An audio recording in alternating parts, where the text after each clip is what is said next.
নমস্কার, আমি তিতলি। অনেকদিন পর তোমাদের সাথে দেখা। আমি বলেইছিলাম আজকে একটা কবিতা পাঠ করব। কবিতার নাম এও প্রেমপত্র, সুনীল গঙ্গোপাধ্যায়ের লেখা।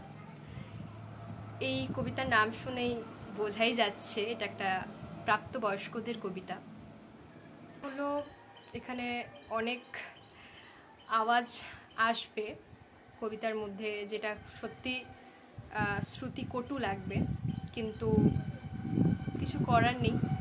আমার এই ভুলটা মার্জনা করে নেবেন দয়া করে। কবিতাটা অনেক লেন্দি হতে চলেছে, তাও আমি আশা করব তোমরা সবাই পুরো কবিতাটা শুনবে। আর পুরো কবিতাটা না শুনলে সত্যিই বলছি কবিতাটার মানে কিছুই বোঝা যাবে না। তো শুনবে এবং ভালো লাগলে অবশ্যই লাইক করো, এবং যদি খারাপ লাগে আনলাইক করে দিও। কবিতায় যাই।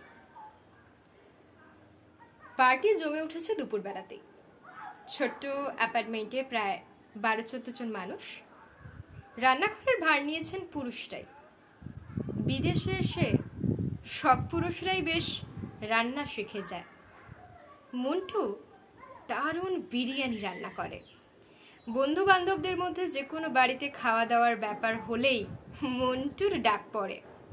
এমনই রান্নার নেশা মন্টুর যে সে সময় সে তার স্ত্রী নীলাকে রান্নাঘরে ঢুকতেই দেয় না।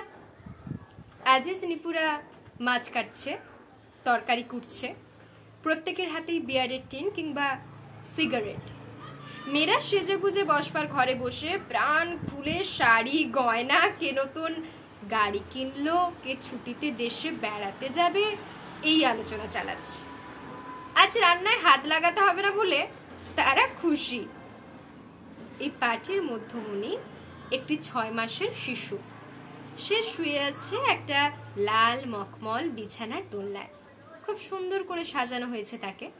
মাথায় একটা পালকের মুকুট। কেউ আদর করতে গেলেই সে ফোকলা দাঁতে খটখট করে হাসছে। ভালো নাম এখনো রাখা হয়নি। ওর ডাক নাম বাবু। মালার ফিরোজ কাউকে উপহার আনতে বারণ করেছিল। আজ তাদের ছেলের জন্মদিন নয়, কোনো উপলক্ষই নেই, এমনি ছুটির দিনে হই হই। মালা সদ্য তার বাচ্চাকে নিয়ে ঢাকা থেকে এসেছে। বন্ধু বান্ধবীরা এই প্রথম ফিরোজের সন্তানের মুখ দেখছে। উপহার আনবে না? অনেক রকম বেলুন আর খেলনায় ঘরের একটা কোণ ভরে আছে। ফিরোজ একটা বার কাউন্টার খুলে ফেলেছে। কাউকে বিয়ার, কাউকে ভদকা দিচ্ছে গেলাসে গেলাসে। মেয়েরা সব খেতে চায় না।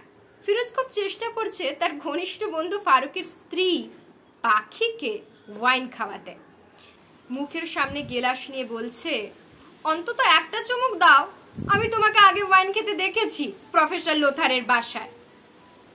এই সময় টেলিফোন বেজে উঠল। ফারুক দাঁড়িয়ে আছে টেলিফোনের কাছে। সে তুলে বলল, হ্যালো হ্যালো, গুটেন মর্গান। কথা বলতে বলতে ফারুকের ভুরু কুঁচকে গেল। ওপাশের কথা শোনা যাচ্ছে না, সবাই এক দৃষ্টিতে তাকিয়ে আছে।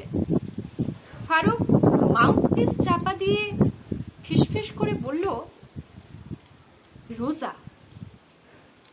কয়েক মুহূর্তের জন্য অস্বস্তিকর নীরবতা। বাচ্চার দোলনার কাছ থেকে মালা তীক্ষ্ণ কণ্ঠে বলল, কি চায় সে? ফারুক বলল, ফিরোজের সঙ্গে কথা বলতে চায়।